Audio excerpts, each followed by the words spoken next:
నోరూరించే పచ్చళ్ళు, స్వచ్ఛమైన veg and non veg pickles, కమ్మటి sweets, fastest world wide delivery కోసం ఈ రోజే ఆర్డర్ చేయండి.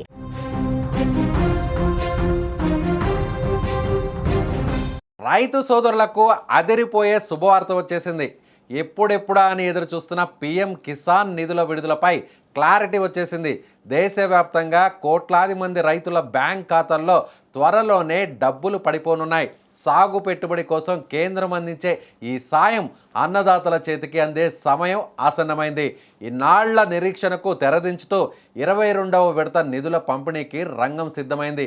అస్సాం వేదికగా ప్రధాని మోదీ ఈ నిధులను విడుదల చేయబోతున్నారన్న వార్త ఇప్పుడు పల్లెల్లో జోష్ నింపుతోంది.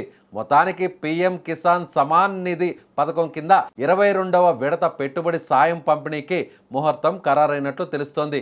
నిజానికి ఈ నిధులు ఫిబ్రవరి చివరి వారంలోనే రావాల్సి ఉంది. ఆ తరువాత హోళీ పండుగ కానుకగా అందుతాయని రైతులు ఆశగా ఎదురు చూశారు. కానీ కొన్ని కారణాల వల్ల ఆలస్యం కావడంతో మార్చి 2వ వారంలో ఈ నిధులు జమ కానున్నాయట.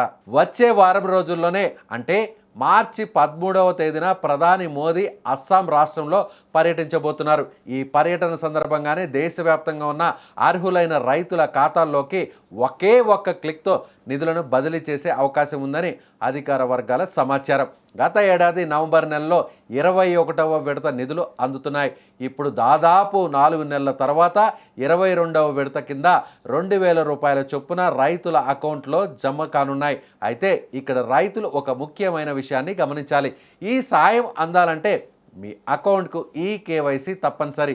గతంలో చాలామంది రైతులు కేవైసీ అప్డేట్ చేసుకోకపోవడం వల్ల నిధులు అందక ఇబ్బంది పడ్డారు. అలాగే మీ బ్యాంక్ అకౌంట్కు ఆధార్ లింక్ అయి ఉండాలి. ఒకవేళ మీరు ఇంకా ఈ ప్రక్రియ పూర్తి చేయకపోతే వెంటనే దగ్గరలోని మీ సేవా కేంద్రానికి లేదా పీఎం కిసాన్ అధికారిక పోర్టల్ ద్వారా అప్డేట్ చేసుకోవాలి. లేదంటే మీ పేరు అర్హుల జాబితాలో ఉన్నప్పటికీ సాంకేతిక కారణాలతో నిధులు ఆగిపోయే అవకాశం ఉంది. కేంద్రం నుంచి అధికారిక ప్రకటన వెలువడక ముందే రైతులు తమ స్టేటస్ను సరిచూసుకోవడం మంచిది. మార్చి 13న గ్రీన్ సిగ్నల్ వస్తే ఆ మరుసటి రోజు నుంచే మీ ఫోన్లకు మనీ క్రెడిటెడ్ అనే మెసేజ్లు రావడం ఖాయం.